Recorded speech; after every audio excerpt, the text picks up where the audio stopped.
Jesús, ¿qué tal? ¿Cómo están, amigos? Bienvenidos a una nueva edición de Hablemos del COVID, segunda ola, un espacio preparado especialmente para todos ustedes para poder hablar y compartir información importantísima sobre el virus, cómo combatirlo y cuáles son las actividades, por ejemplo, que están permitidas y el uso correcto de las mascarillas, etcétera, etcétera, etcétera, porque hay muchísimo de qué hablar de la COVID-19. Muy bien, y vamos a empezar el programa con la situación del COVID en nuestro país y vamos a ver a continuación una imagen de la sala situacional COVID-19 al 31 de enero del 2021 y vemos casos confirmados en las últimas 24 horas, 2.710 y 94 alzas hospitalizadas. Seguimos también con la información. Ahora vamos a saludar a Romy Huamaní. Aprovecho para saludarla desde el Hospital Loaiza y nos va a hablar sobre los médicos que realizan teleterapia a pacientes post-COVID. Adelante, Romy. Así es, Paola, muy buenas tardes. La importancia de que los médicos le den seguimiento a los pacientes que han superado el coronavirus es valiosa y fundamental. Para ello están los médicos, específicamente del Hospital Loaiza, quienes a través de la teleconsulta, ellos tienen una comunicación directa, una comunicación constante con todos estos pacientes y ven de cerca su evolución. Estamos con la doctora Pilar Puya, ella es médico de aquí del Hospital Loaiza, para que nos diga de este éxito de lo que es la teleconsulta, teleterapia con pacientes post-COVID. Buenas tardes, bienvenida a TV Perú. Buenas tardes, sí. Para nosotros, para el Hospital Loaiza y el personal, nos da alegría cuando un paciente recupera su funcionalidad. Muchos pacientes post-tratamiento de COVID, ¿no? O cuando salen de alta de COVID salen con dificultades respiratorias, dismovilidad, pacientes que no pueden reintegrarse rápidamente a su trabajo.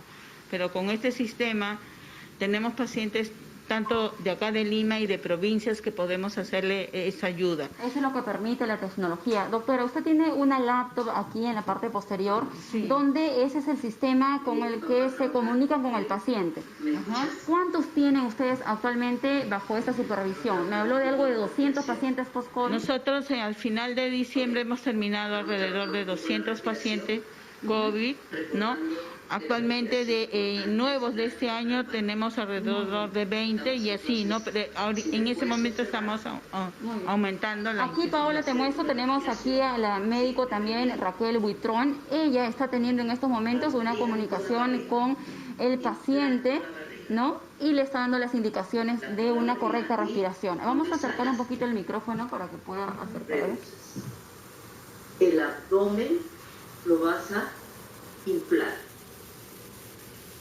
Abdomen y reduce. ¿Estamos? Nuevamente, tomamos aire, inflando el abdomen. Muy bien.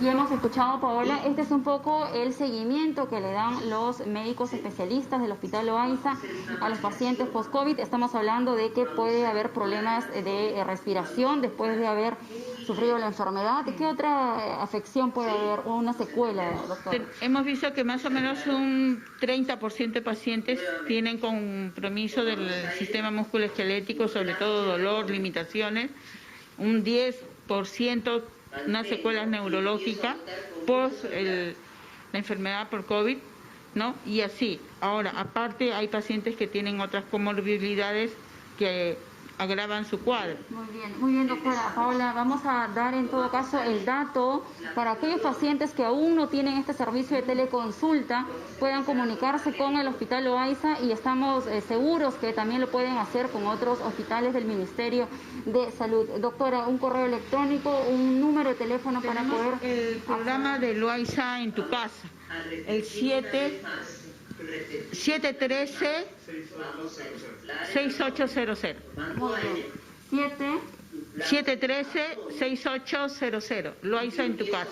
Ok, o si no, en todo caso lo pueden googlear, Loaiza en tu casa, para poder acceder a este valioso e importante seguimiento de los médicos a través de la teleconsulta para todos los pacientes que, gracias a Dios, han superado este cuadro de coronavirus, Paola. Bien, gracias a Romy, pero por supuesto que es valioso el aporte que está haciendo el Loaiza para evitar contagios. Los médicos a través de la teleconferencia pues sí pueden dar todos los consejos necesarios a los pacientes que han sufrido ya esta enfermedad. Muy bien, ahora vamos a ir con más noticias, ya que a través de una resolución de la Superintendencia SUNAT aprobó prorrogar el plazo para que las empresas de ciertas regiones realicen la declaración y el pago de sus obligaciones tributarias mensuales que vencen en febrero de este año. Este beneficio es aplicable a todos los contribuyentes domiciliados en regiones consideradas con riesgo extremo y muy alto por contagio de coronavirus, siempre que sus ingresos durante el ejercicio 2020 no hayan superado las 2.300 unidades impositivas tributarias. La disposición de la SUNAT forma parte de las medidas anunciadas por el gobierno en el marco del confinamiento decretado para frenar esta segunda ola de COVID-19. Muy bien. Vamos a empezar con nuestras entrevistas aquí en Hablemos del COVID. Vamos a saludar a Silvia Chinga, y es subgerente de coordinación regional de RENIEC. A propósito pues de los menores que cumplieron o cumplen próximamente la mayoría de edad, podrán votar con el DNI amarillo. Podemos empezar por ese punto. ¿Qué pasa con los chicos que cumplen años justo el 11 de abril? ¿Cómo está? Buenas tardes. Buenas tardes, muy buenas tardes. Muchas gracias por la comunicación.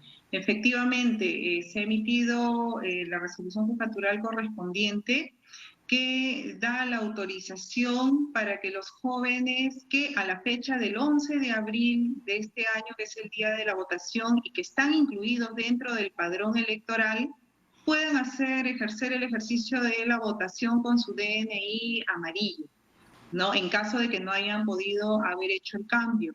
No, recordemos que hay llegamos a 550.000 jóvenes que van a cumplir a la fecha de la elección cumplen 18 años, ¿no? 549.648 exactamente jóvenes, ¿no? A los cuales se está brindando todos estos beneficios para que puedan ejercer su derecho al voto, así como a cualquier ciudadano. Cualquier ciudadano que cuente con su documento caduco, claro, ¿no?, puede ejercer el derecho de la votación, ¿no? A la resolución les da todas las facultades, ¿no? Y también es posible que estas personas puedan hacer cualquier tipo de trámite con un documento vencido. Así, una consulta. En el caso, bueno, hay jóvenes, usted bien lo dijo, que son 549.648 que han cumplido y cumplirán la mayoría de edad entre el 11 de abril del 2020 y el 11 de abril del 2021. ¿Qué pasa si, o sea, tienen que acercarse con su DNI amarillo en la dirección registrada, pero qué pasa si esa no fue cambiada, viven en otro sitio? Se toma la dirección que tenía el votante al cierre del padrón electoral, que fue hace un año, ¿no? Al 11 de abril del año pasado, según la ley electoral, ¿no? La ley electoral implica ese tiempo para el cierre del padrón y todos los ciudadanos que a la fecha del cierre del padrón tenía una dirección registrada, un lugar de domicilio, un distrito expreso, su lugar de votación estará dentro de ese distrito. Si posteriormente hizo algún cambio de domicilio, porque sí se ha permitido, ¿no?, se toma la dirección que estaba vigente al cierre del padrón electoral. Entonces es importantísimo que los chicos pues que hayan cumplido 18 recientemente, usted bien dijo entre el 11 de abril del año pasado y van a cumplir hasta el 11 de abril de este año, es obligatorio, ojo, y que tienen que revisar cuál es el lugar de votación. Porque quizás están pensando, no, ya conmigo no pasa nada, no me van a multar. No, entran al padrón electoral, ¿no? El padrón electoral ya fue entregado oportunamente de acuerdo a las responsabilidades que tiene RENIEC dentro del sistema electoral, ¿no? Y son 25.287.954 votantes, exactamente, ¿no? Dentro de ellos, este grupo de jóvenes que al 11 de abril cumplen 18 años. Muy bien, yo creo que es una muy buena noticia, sobre todo ustedes están pues anunciando a los jóvenes que ya han cumplido 18 o lo van a cumplir hasta el 11 de abril, que tienen que votar. Entren a la página de la OMPE y ustedes van a poder saber si son o no miembros de mesa y el local de votación. Así que yo creo que es importantísimo la información que nos ha dado Silvia Chinga, subgerente de coordinación regional de RENIEC, que pueden votar los chicos hasta con el DNI de color amarillo. Muy bien, nosotros vamos a hacer una pausa, no se mueva aquí en Hablemos del COVID segunda ola y vamos a regresar. Aprendo en casa, modo vacaciones. Vamos a tener más detalles y también cómo se está dando pues el proceso de matrícula de este año. Volvemos.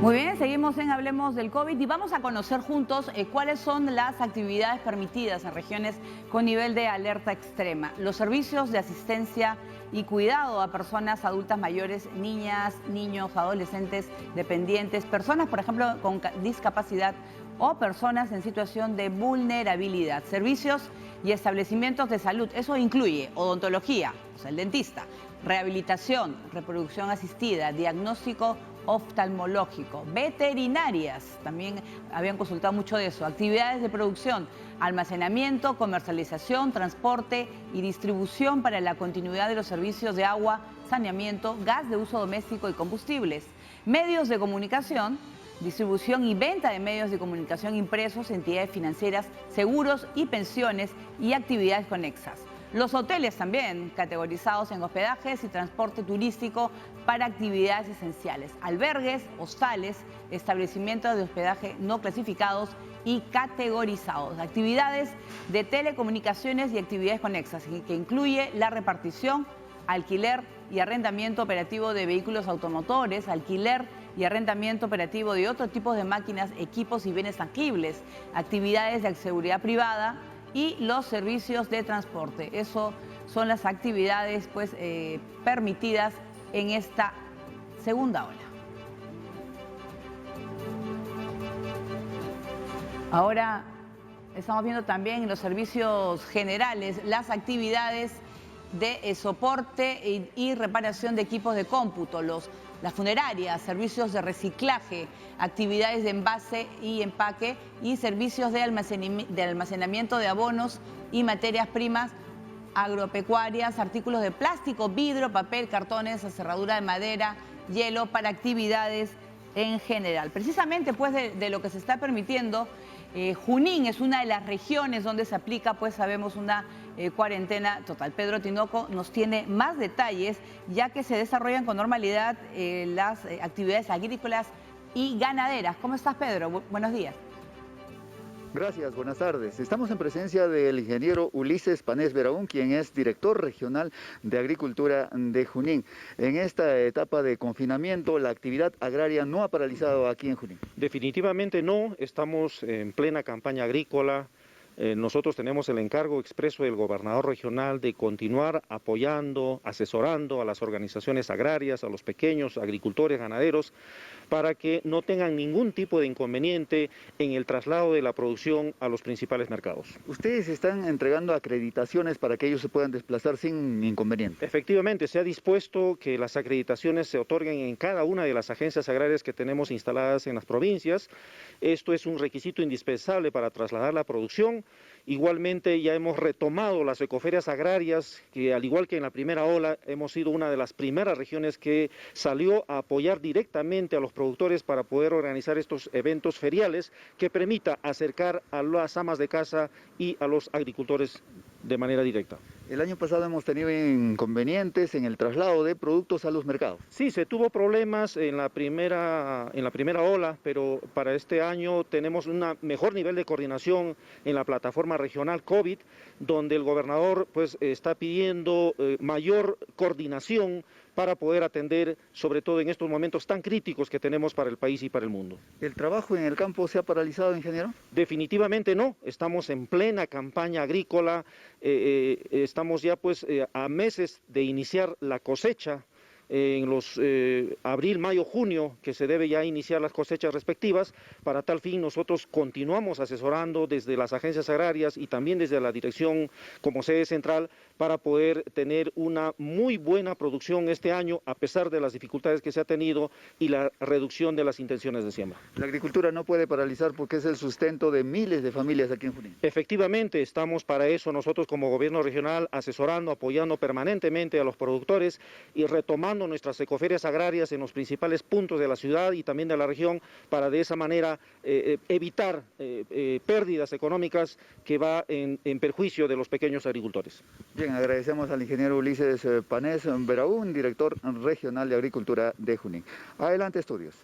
Bien, gracias a Pedro Tinoco por la información y nosotros ahora vamos a hablar de Aprendo en Casa. Aprendo en Casa pues ha sido realmente un éxito el año que pasó, en el 2020, y sobre todo que fue un apoyo importantísimo para la educación en nuestro país. Pero también hay Aprendo en Casa en modo vacaciones. Vamos a saludar a Quilla Miranda, viceministra de Gestión Pedagógica, para hablar de eso y también de otros temas que nos están consultando, por ejemplo, de las matrículas, cómo va a ser también este año escolar para todos los pequeños del país. Muy buenas tardes, bienvenida. Muy buenas tardes, gracias Paola por la oportunidad de contar que estamos transmitiendo a través de TV Perú y Radio Nacional en la continuidad de los aprendizajes a través del Aprendo en Casa modo vacaciones, le hemos llamado. Efectivamente, estamos con programas todas las mañanas para educación inicial. Seguidamente tenemos todo un programa para la promo que está terminando, que terminó el año pasado, le hemos llamado la promo 2020, así como un programa para nuestros chicos de educación especial que tienen necesidades educativas especiales los fines de semana, los sábados. Y a partir de hoy, de esta semana, tenemos en Radio Nacional también una franja desde las 10 de la mañana. En realidad, muy contentos por la aceptación y con las ganas de seguir aprendiendo en el verano, pero de manera lúdica, como corresponde, con las familias, y todo un bloque dedicado a familias también con las que tenemos que trabajar permanentemente. Señora Miranda, estamos en el mes de, febrero, mes de matrículas, ¿no? Mes de los cuales yo soy mamá, así que estoy también con el tema pues de poder matricular a mi hijo para el año siguiente. ¿Cómo se está llevando esta? ¿Qué dificultades están encontrando los padres? Quizás aumento de las pensiones, tienen problemas para el traslado quizás de colegios. En realidad tenemos diversas oportunidades, efectivamente restringidas en este momento por la pandemia y las restricciones que según las regiones se han adoptado desde la semana pasada. En realidad se han brindado diferentes links de matrículas virtuales que ya se están desarrollando en Lima Metropolitana, y tenemos para todo el Perú y para todas las instituciones públicas y privadas el Identicole siempre, que es una oportunidad para ubicar instituciones educativas que están con código modular, es decir, que son aptas y son formales, en la necesidad de contar con una institución educativa pública o privada. Tienes el identicole.p. Puedes googlear y inmediatamente te sale un mapa de Google Maps que te permite identificar dónde está una institución educativa cerca a tu casa, y si es pública o privada, saber si tiene vacantes. Por otro lado, en la plataforma de la Dirección Regional de Lima tenemos justamente una matrícula ampliada donde puedes registrarte para encontrar una matrícula para tus hijos. Sabemos que es complejo para algunas personas acceder a lo que significa la matrícula virtual, por eso es que algunas instituciones educativas, en coordinación con el director, están atendiendo de manera restringida, con el cuidado y el protocolo que se necesita en este momento. Claro. Lo que podemos decir, estimada Paola, es que no hemos visto las colas que hemos visto en otro momento. Claro. Muchos colegios en Lima tenían esa, digamos, la ventaja de tener esa fama de ser buenos colegios y tenían la cola. Toda esta virtualización que ha venido para quedarse en realidad de la matrícula nos permite aprendizajes que, a pesar de la crisis, se han conseguido en las familias. Y como tú dices, hay una preocupación por el pago de las pensiones. El Ministerio de Educación el año pasado, para las instituciones educativas privadas, emitió una normativa que permite el sinceramiento del costo de lo que significa la educación privada. Entonces, las familias que van a la educación privada, yo les pido, por favor, que sean absolutamente claras, que lean bien los documentos, que cuando matriculen a su hijo en una institución educativa privada, tengan claras cuáles son las reglas de juego, para que después no se sientan estafados, no sientan que han tomado una mala decisión. Hay un contrato privado entre una familia que decide matricular a un niño en una institución educativa privada, donde los valores juegan un papel importante y también los acuerdos económicos. Claro, pero en el caso, y ustedes están viendo que hay facilidades o hay dificultades para el traspaso de un colegio privado a uno del Estado. Ya hemos trasladado el año pasado más de 100.000 estudiantes y tenemos la oportunidad justamente de seguir recibiendo a los estudiantes cumpliendo con el derecho a la educación. Yo te diría, si tú me preguntas, ¿tenemos infraestructura para todos? No necesariamente. Ya sabíamos que había una brecha de infraestructura planteada antes. Pero lo que tiene que hacer el Ministerio de Educación, y eso estamos haciendo, es ponernos al día para recibir a todos los estudiantes que necesiten una vacante.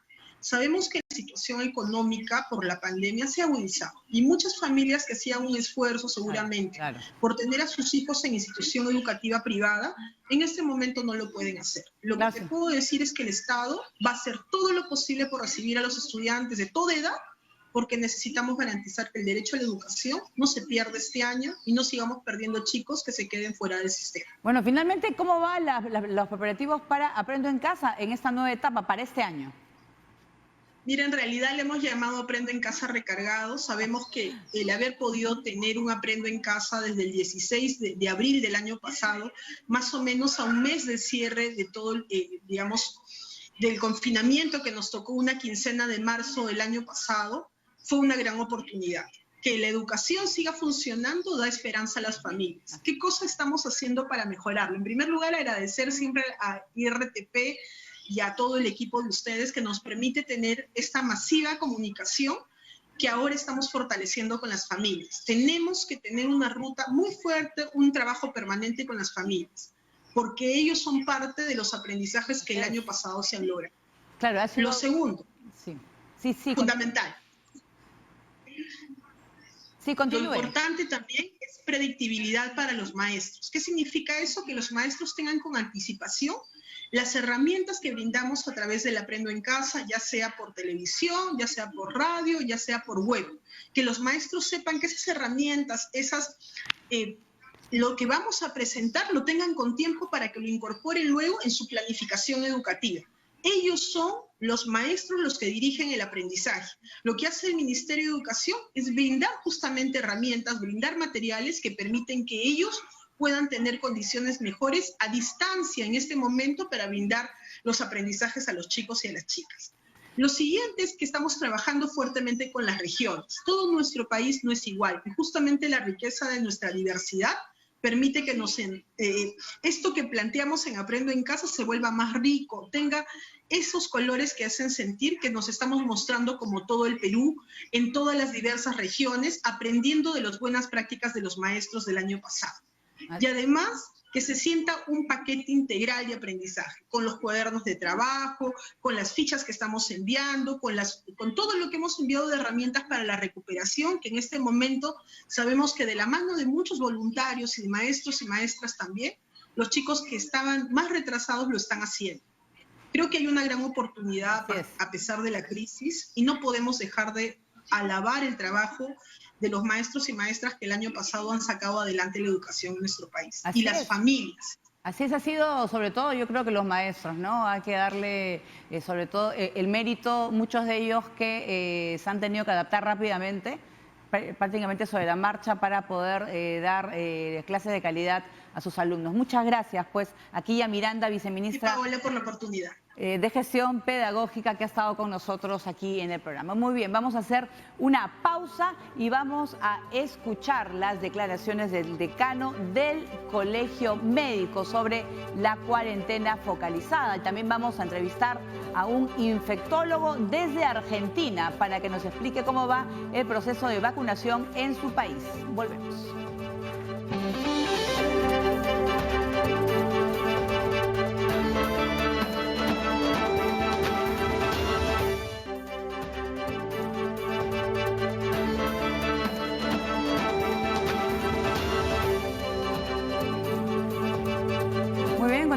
continuamos en Hablemos del COVID segunda ola.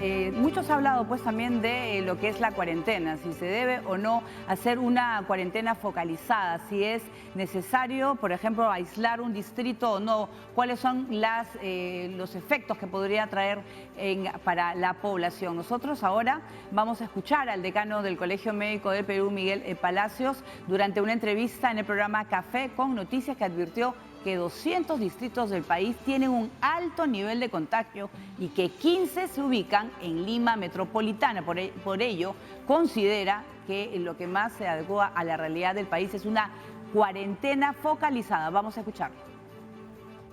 Una cuarentena bien hecha, en 7 días puede cortar hasta 50% la transmisión de la enfermedad. Y una cuarentena en 14 días, bien hecha también, puede cortar la transmisión de la enfermedad hasta un 60%. De los 1.874 distritos, en este momento hay alrededor de 200 distritos en todo el Perú que tienen los 3 elementos básicos de alta contagiosidad, lo tienen bastante elevados. Y en Lima hay 15 distritos que el 40% de los médicos está en repliegue por la edad, por comorbilidad. Estamos pidiendo que todos sean vacunados, no solamente el personal que está en los hospitales. El famoso decreto de urgencia que estamos pidiendo, en la cual se permita a los médicos, al margen del artículo 40 de la Constitución, que puedan hacer trabajo tanto en el MINSA como en el Salud.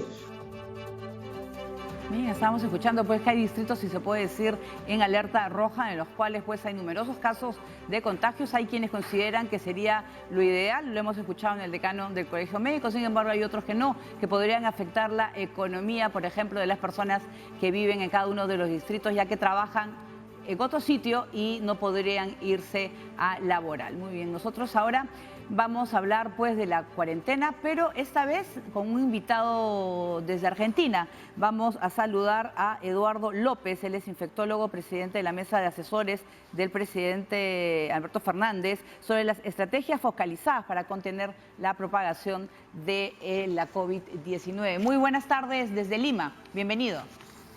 Muy buenas tardes, Paula, ¿cómo le va a usted? Gracias por invitarme. Ustedes han tenido una cuarentena prolongada. ¿Creen?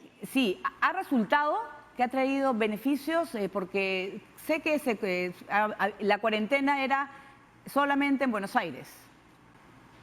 No, la cuarentena inicial en el mes de marzo fue una cuarentena que fue total país, diríamos en primer lugar porque había que preparar el sistema sanitario de Argentina, que estaba realmente muy precario.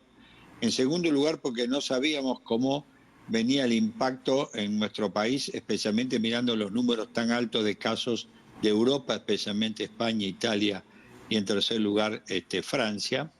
Pero sí también tenemos una lección aprendida, que las cuarentenas muy prolongadas no son útiles. La gente se cansa y cuando se cansa tiende a incumplirla, con lo cual la peor cuarentena es la que no se cumple. A punto de partida de todo esto se ha planteado 2 alternativas de aislamiento social. La primera de ellas está vinculada a lo que se llama espere que se ha cortado aquí. No, sí lo escuchamos, Ah, perfecto. Se ha considerado lo que se llama... Disculpe, señor López, tiene que encender la cámara. Se ha apagado la cámara. Se ha apagado la cámara. Pero sí lo escuchamos. Son cosas de la tecnología que estamos aprendiendo también todos. No, y también de la ignorancia de la tecnología del que habla. No no pasa nada. Estábamos comentando que hay 2 alternativas. No, hay 2 alternativas. Una es las restricciones de circulación a determinados horarios. Por ejemplo, las restricciones nocturnas, en el cual usted no toca nada a lo que es productividad y comercio, porque lo cierra, por ejemplo, a las 6 de la tarde, que es la estrategia que están usando algunos países de Europa. Francia es la que más ha trabajado en esto. A partir de las 6 de la tarde cierra todo hacia adelante. Inglaterra a través de las 20 horas. Esto es lo que se llama el toque de queda sanitario, que en Argentina le pusimos un nombre un poco más cautivante, que es restricción nocturna de circulación. Y la otra es lo que plantea muy bien el colega, que son las cuarentenas focalizadas, muy restrictivas, pero de corto tiempo. 8 a 10 días, ¿está bien? ¿Por qué? Porque en general de 8 a 10 días es el periodo de incubación lo más frecuente. Entonces usted con una cuarentena focalizada en los distritos donde la curva de ascenso es muy alta, diríamos, conviene hacerlo un poco para disminuir el riesgo de contagio. Esto es una otra alternativa no a las cuarentenas largas. Ya, pero por ejemplo, de la cuarentena que me está comentando de 8 a 10 días, es que las personas simplemente no pueden salir sola o salen las que tienen que ir a trabajar con pase laboral, como sucede aquí en el Perú. Ahí depende de cada característica por país o por lugar, ¿no? Por ejemplo, puede ser salir el personal esencial, aquel personal, por ejemplo, que trabaja en áreas donde proveen alimentos, servicios, por ejemplo, o servicios en forma directa o indirecta, ¿no? Porque uno trae una fábrica que prepara alimentos, es un servicio para la comunidad. Entonces, esa es una alternativa, eso se puede hacer a través de pases, en el cual uno lo puede utilizar, y inclusive uno puede mantener determinados servicios esenciales para esos trabajadores esenciales. ¿Y la gente puede salir a comprar? Tiempo. La gente puede salir a comprar. Hay una hora, por ejemplo, en los cuales pueden salir niños, los adultos mayores. En general, los niños y adultos mayores se prefiere resguardarlo. Pensemos, Paula, que son pocos días. Estamos hablando de una semana a 10 días, de 8 a 10 días. No es una cuarentena de un mes. Fíjese usted que Inglaterra y Alemania están haciendo cuarentena de un mes, ¿no? Sí. Diríamos. Y en general, Francia hace una restricción nocturna a partir de las 6 de la tarde y lo único que mantiene son las escuelas. Entonces, tiene que haber modalidades que hay que ajustarlas y consensuarlas según el país, diríamos, ¿no? Pero las cuarentenas cortas, focalizadas, restrictivas, en general también pueden ser útiles, sobre todo cuando la curva de ascenso de casos es muy rápida, que debe pasar en algunas regiones de Perú, ¿no? Y así es. Y en el caso de Argentina, ¿cómo son ustedes? ¿Han logrado controlar, por lo menos, o sigue al alza el número de fallecimientos y de casos? Le cuento cómo es. Argentina está todavía en la primera ola, que tuvo un pico en el medio de octubre. Venía descendiendo muy rápidamente y teniendo el número menor de casos de 3.800 casos el día 6 de diciembre. Pero vinculado a reuniones, diríamos, y a manifestaciones públicas, cuando se debatió la ley del aborto. No, estaba permitido, porque estábamos con una curva de descenso muy franca. Cuando murió Maradona, por ejemplo, se llenaron las calles. Ahí empezó. Maradona, lo que nosotros llamamos los pañuelos verdes y celestes por la ley del aborto, manifestaciones políticas que nunca faltan, inclusive con acampes durante toda una noche. Eso empezó a aumentar. Y después llegaron las fiestas de fin de año, que fue también muy importante. Entonces el número de casos volvió a crecer hasta un número de 14.000. Ahora, a 3 semanas, y le comento el panorama, estamos alrededor de 7.000, 6.000 casos por día. Está volviendo a bajar. Nosotros por ahora tenemos lo que llamamos el distanciamiento social obligatorio. ¿Cómo es el día a día hoy en Argentina?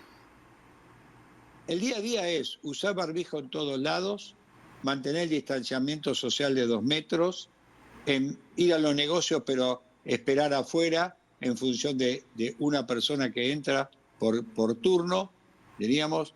En tercer lugar, diríamos, se utilizan están funcionando todos los servicios esenciales, están los bares, restaurantes, cervecerías, están abiertos, manteniendo el distanciamiento social de 2 metros entre mesas y usar el barbijo solamente al momento de comer, digamos, y en general es posible que se haga todo eso al aire libre. Esto es un poco en síntesis el día a día nuestro. Se está pensando a vacunar lentamente al personal de salud por ahora, ¿no? Con la vacuna rusa, la vacuna Sputnik V, diríamos, y todavía no hemos ido a vacunar a los mayores de 60 años, que es la estrategia fundamental. El 29 de diciembre ustedes empezaron con la vacunación voluntaria, de los cuales también he escuchado que hay gente que no confía, salud, no confía, ¿no? En la vacunación, en la vacuna rusa, porque no se la puso ni el mismo Putin, ¿no? No, pero le explico. La A ver. aceptación de la vacuna rusa está entre el 60 y el 70% entre el personal de salud. Ya. Que sí que es bastante alto porque es una vacuna voluntaria, ¿no? Sí. Acaba de publicarse hoy Así un es. artículo, una revista prestigiosa como Lancet, donde habla que tiene una eficacia de alrededor de un 92%. Sí, tenemos ¿no? acá Y tiene efectos.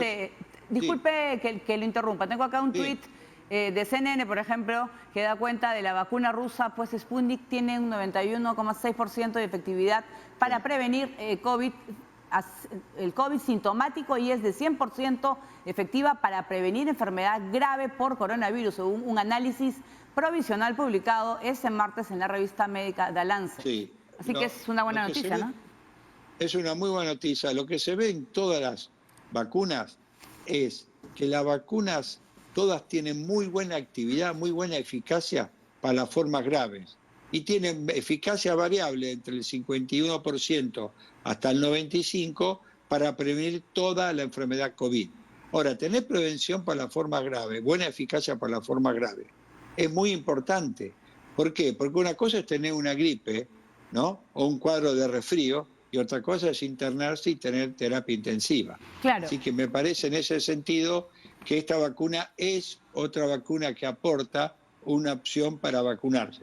Los efectos adversos de la vacuna, usted sabe que los que no se ven con 30.000 se pueden encontrar con 100.000 o con 1.000.000. Pero hay, Así hay personas que han presentado, ¿no? Que han presentado malestares. También con la de Pfizer, también con la de Moderna, claro. También con la de AstraZeneca, ¿no? O sea, todas las vacunas tienen efectos adversos. Y es cierto que lo que habían dicho, señor López, en el cual esta vacuna no es no es eficaz para mayores de 60 o 70 años, ¿o eso no es cierto? No, es errónea, es absolutamente errónea. Fíjese usted que la vacuna rusa, nosotros, sobre 2.100 casos que se estudiaron y que presentaron a nuestras autoridades regulatorias, la eficacia fue alrededor de un 92%, ¿no? Y ahora en el que publica el Lancet, la eficacia está muy similar, ¿no? Sobre 1.400 adultos mayores de 60 años. Así que a mí me parece que tenemos que aceptar esto, que es una opción más para vacunar, es una vacuna más para vacunar, que muchas veces las vacunas de otros países no se han ya comprometido en Europa o en Estados Unidos, ¿no? Bueno, pero ustedes son más, corríjame la cifra, ¿son 44 millones o más de argentinos? 45 millones. 45 millones. Entonces, incluimos a los amigos peruanos que viven en Argentina. Además, que por supuesto en la ciudad de Buenos Aires hay mucho peruano, pero ¿se va a lograr poder vacunar a un número importante de argentinos, cree usted? El plan que hay del Ministerio de Salud es vacunar en el primer año 14 millones de personas, más o menos, y después que se podría ampliar a 25 millones de personas. Yo creo que es más probable que vacunemos entre 14 y 20 millones, no creo que lleguemos a los 25 millones, pero hay una estrategia de vacunación.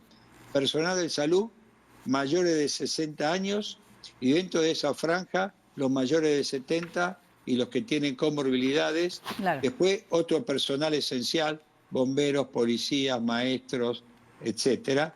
Y en cuarto lugar, los individuos de 18 a 59 años con factores de riesgo. Muy bien, así que esa es la estrategia de Argentina. Muy bien, muchas gracias pues al señor Eduardo López, él es infectólogo y nos está pues contestando desde Buenos Aires. Muchos saludos también. Gracias por estar con nosotros en Hablemos del COVID-19 aquí en Perú. Gracias. Muchas gracias Paula por llamar y un gran abrazo a todos los peruanos. Gracias, muy buenas tardes. Hasta luego. Nosotros ahora vamos a continuar con una entrega de plantas de oxígeno en el Hospital Nacional Arzobispo Loaiza. Romy Guamaní se encuentra en el Cercado de Lima y nos da detalles. Así es, compañeros, muy buenas tardes. Estamos con valiosa información desde el Hospital Loaiza, donde acaban de llegar 2 plantas productoras de oxígeno, las primeras que se van a instalar en un hospital del Ministerio de Salud tanta falta hacía el oxígeno. Esto ya llegó al Hospital Loaiza. Estamos aquí con el director del nosocomio, el doctor Juan Velasco. Doctor, importante, los pacientes con coronavirus que tanto se necesita el oxígeno van a poder acceder a bueno, ya con este producto. Hoy día es importante en la vida del Hospital Loaiza y sobre todo en este momento más importante que pasa el país, que es el tema de los pacientes, la cobertura de oxígeno a los pacientes COVID. Hoy Respira Perú, en alianza con la sociedad privada y el Hospital Loaiza, está haciendo la donación de 2 plantas de oxígeno. Cada planta produce 20 metros cúbicos, que tenemos al 93% de pureza de oxígeno medicinal. Y con esta podemos coberturar 30 camas de pacientes UCI. En emergencia, estas 2 plantas van a poder coberturar unas 100 camas para los pacientes COVID. Yo pienso que esto es un agradecimiento al cual le quiero agradecer a Respira Perú por el inmenso esfuerzo que hace, en apoyar a los pacientes con COVID. Muy bien, compañeros, entonces ya hemos estado apreciando, esta es la planta de oxígeno, aquí al costado se encuentra la otra, tiene capacidad de producción de 20 metros cúbicos, lo que significa poder abastecer unas 20 camas en UCI, cuidados intensivos. Sabemos lo delicado que es el estado de salud de las personas cuando se encuentran en esta situación. También estamos con el doctor Luis Loro, director general de operaciones del Ministerio de Salud, para conocer si esto también se va a replicar en otros hospitales. Primera vez, plantas de oxígeno en Loaiza. ¿Qué más sigue, doctor? Bueno, este es el punto inicial de un trabajo que estamos empezando en el Ministerio de Salud para dotar de plantas de oxígeno a la mayor cantidad de establecimientos de salud. Estamos a punto de recibir 47 plantas de la Universidad Nacional de Ingeniería, estamos alquilando plantas también de la empresa privada, y esto de Modasa, que ya pronto se va a hacer realidad. También hay plantas que van a ser adjudicadas al Ministerio de Salud. Creo que es un trabajo conjunto entre la empresa privada, la sociedad civil y el ministerio. Y sí. Hemos visto, doctor, la demanda de la población, de la ciudadanía, de abastecerse de balones de oxígeno. ¿Con esto ya estaríamos, en cierta manera, mitigando esta necesidad?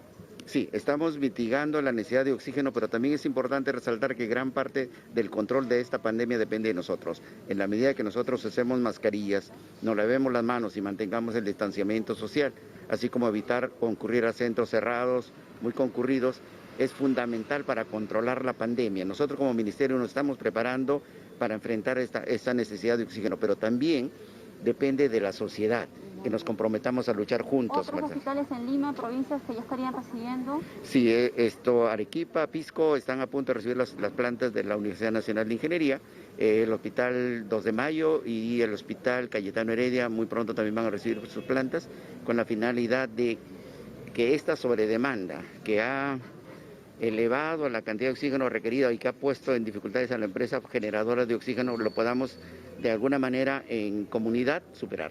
Muy bien, muchas gracias entonces a los doctores. Señalar de que estas 2 plantas se están instalando en menos de 48 horas, lo que quiere decir de que ya va a estar produciendo oxígeno que tanta hace falta para los pacientes con coronavirus. Adelante.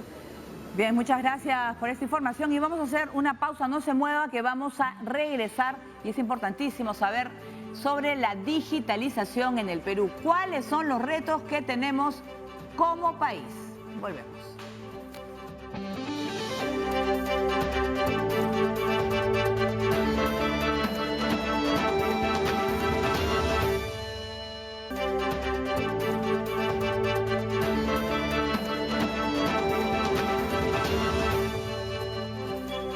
Muy bien, con el tema del COVID, pues prácticamente la era digital se ha adelantado y estamos viviendo la importancia de la digitalización. Claro, el teletrabajo, la educación virtual y también la atención de diversos organismos del Estado y privados, todo se hace vía online. Vamos a saludar a Maite Vizcarra, ella es gestora cultural también y es experta en esa información. Maite, ¿cómo estás? Muy buenas tardes. Hola Paola, buenas tardes. Un saludo especial a todas las personas que nos ven. Gestora de proyectos en innovación tecnológica, Paola, y digitalización. Sí, cuéntanos, ¿por qué es tan importante la digitalización? Porque ahora ha venido para quedarse, ¿no? Porque tenemos la educación virtual que han tenido los maestros que rápidamente adaptarse. Si se puede, pedimos, por ejemplo, deliveries o hacemos trámites todo por internet. Yo creo que Así es. ha venido para quedarse. Algo que ya se iba a dar, se ha adelantado. Exactamente. Yo creo que el año pasado lo que logramos fue adelantar más o menos 5 años en solamente unos 4 meses debido a la pandemia. Y este año lo que tendríamos que lograr, Paola, es que la gente pueda aprender un mejor uso de la tecnología digital. Por ejemplo, el cobro de los bonos que se va a empezar a realizar a partir del 16 de febrero. Si tuviésemos un sistema digital que le permita a la gente usar sus teléfonos, y no estoy hablando de los teléfonos inteligentes, sino de los teléfonos de gama baja, para recibir un mensaje de texto y a partir del mensaje de texto poder cobrar el bono, podríamos ahorrarnos muchísimos niveles de contagio que eventualmente se van a generar en las aglomeraciones, que no se van a dar en Lima, sino probablemente en el interior, cuando las personas tengan que estar esperando el bono, ¿no? Ese es un caso. Pero además has mencionado tú el tema de la teleeducación. Las personas en la casa, los papás, las mamás van a tener que convertirse también en tutores o en guías dentro de sus propios hogares de sus hijos. Y ellos mismos no están muy preparados a veces para poder manejar estos instrumentos y además la lógica digital. Entonces ahí hay otra oportunidad importante para que el Ministerio de Educación también involucre a los padres en este proceso de educación digital. Los papás van a tener un rol cada vez más importante, serán como conductores, tutores, además de los maestros. Y finalmente lo que has comentado, ¿no? El teletrabajo. Nos estamos acostumbrando a vincularnos a través de estas pantallas y allí yo diría que hay que aprender a gestionar los tiempos también, Paola.